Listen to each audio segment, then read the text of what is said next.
Hey guys, what's up? JoZ back here again with another Vikings video. This one is, what is Teddy Bridgewater's future in Minnesota? And this was a question brought up by a really good subscriber of mine, Jacob Bastian. If you guys ever want your thoughts to be heard, if it's something really nice and easy, I'll just leave a comment on to answer it. But if it's something bigger, I will do a video on it. So make sure if you have any questions at all or want my opinion on something with the Vikings, just leave a comment down below. If it's worth a video, I'll definitely do it like I'm doing right now. So let's get to his question. Unrelated thing about Bridgewater that I'd like to hear your thoughts on. Bridgewater's contract will carry over to 2018 if you keep him in PAP until week 7. Now, that is true. That was pretty big news that kind of came up with the Teddy situation when the Vikings were first talking about not putting on his 5th-year option. I didn't do a video on it because I was busy with school and I was working on other videos, but it was really good news. It helps the Vikings out a whole lot. Everybody's saying his time in Minnesota is done. No, I almost guarantee he'll be on contract till 2018. So he continues. Sam Bradford, I believe, earned the starting spot no matter what for 2017, even if Bridgewater was 100%. Now, I did a video on Teddy versus Sam before, and I thought stat-wise, Teddy is the better quarterback, and I thought he's showed that he can be more clutch. But is Sam Bradford better right now? I think probably. It's hard one to say. You look at the offense. There's no running game whatsoever, so that might make Sam have to throw the ball more and throw it deeper. I think he has a much better deep ball. But Teddy looked a lot better this upcoming season, so it's really hard to judge Teddy. But if he comes and shows he's better, I think they might still roll with Sam Bradford, even if he's 100% in training camp and gets all those reps in, because I think they're going to be heavily getting the playbook around Sam Bradford's skill set. And if they do something for the upcoming season, then they might be able to decide whether or not they're going to go forward and putting more plays in the playbook that help out Teddy. Moving on. If you look at our first 7 weeks, it's a pretty easy schedule compared to the second half of the season. If we want to compete for the playoffs, we should need to be at 5-2 or 6-1 record. If we are 4-3 or below, and Teddy is healthy, then and only then do you replace him with Bradford. Because with the team we have, 4-3 is unacceptable. This is assuming all players are healthy. Now, a funny thing about the health issue is that even on our 5-0 start last year, we still had a big variety of injuries. We lost Adrian Peterson right away, Teddy Bridgewater right away. I don't think Xavier Rhodes played until week 3. And week 2 we played Aaron Rodgers. Now, of course, Jordy Nelson wasn't 100% back, but still Aaron Rodgers. And we beat them without Xavier Rhodes, and it was Sam Bradford's first game. We can still be competitive with injuries. It really comes down to, do we have enough depth to get past the variety of injuries we got last year, and we did a very good job until it just got out of hand. So I think even if we have a decent amount of injuries, like 2 big ones at the top, I think we can still be a 10-6, 11-5 type team.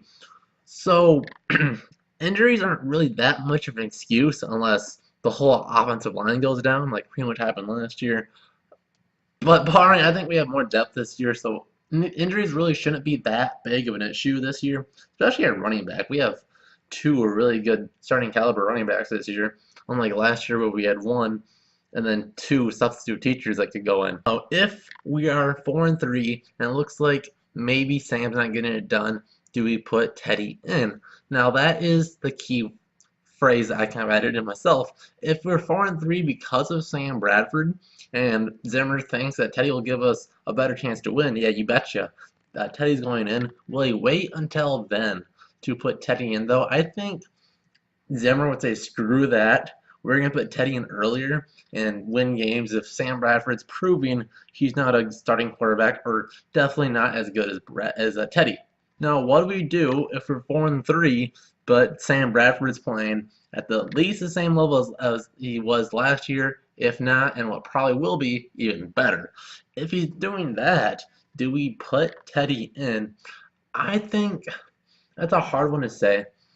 If he's doing a 72% completion percentage, say, that's 7 games into the season, maybe he's at 10 touchdowns, 3 interceptions. Do we pull him there? I don't think you can. I think we would let Teddy stay on the bench the whole year, make sure he's completely 110%, 100%, you know what I'm saying? They aren't going to take any chances on that kid. They want to make sure he knows everything, get to play that playbook 100 down 100% before he sees time.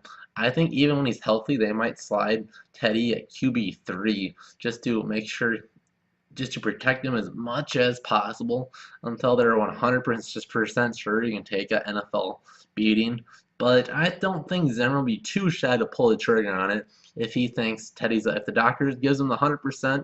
I think if Sam's really proven he's not good enough, Teddy will be in. Now, what do we do? This is a situation I like to think about because I'm really optimistic. If Sam's having an MVP like season, and Teddy's looking pretty healthy, what do we do in that situation? With say Tom Brady goes down, all of a sudden they need a quarterback. Sam Bradford's playing out of his mind. Belichick offers Spielman, say either their safety. Or do we turn that down? If we have Teddy, who's maybe a small little downgrade at quarterback, do we go and where do we do in that situation? These are tough ones. I don't think we would trade Sam Bradford in that scenario, but I think it'd be something to look into. If the price is right, I think you would deal him, but they'd have to be 100% sure, like I said, that Teddy would be able to come in and be the guy. Because I'm really not sure if we're just going to stick Sam Bradford in. He's going to be the next starting quarterback for the next 10 years. I just don't really see it. I could see Teddy being that guy a lot more. I really don't want to see Teddy be done after this year or the next. I really hope that Teddy can come and at least be the backup. I think he really likes Minnesota since he had this giant injury. I'm not sure many other teams would take chances on him in free agency, especially starting quarterback type money. So if he doesn't play at all, Vikings might be able to slide him by for 3 years or so as a backup quarterback type money, and then it'd be at least competition if Sam Bradford either doesn't want to come back or we don't want him back, and we just let him walk in free agency. Maybe we pick up a quarterback in the second or third round next year, and then it's a competition between him and Teddy. And then even if Teddy gets hurt, we have a really solid backup. I think Case Keenum's a decent guy, but if we want a really solid guy, say if you're the Eagles a couple years ago with Mike Vick, a guy that you might think would play 10 games, you're going to want a decent, good backup. So we could be in that type of situation. So there we have it. To answer your question, Jacob, it really depends on how good Sam is playing. If he's playing at least the level last year, I don't think we cut him, or I don't think we put Teddy in. It will really show how much faith I have in Teddy. If he's playing just as good as he was last year, and we go, okay, we're 4-3. Teddy, you're in. Let's see what you can do. So it'd be interesting. I really hope maybe get Teddy sighting this year.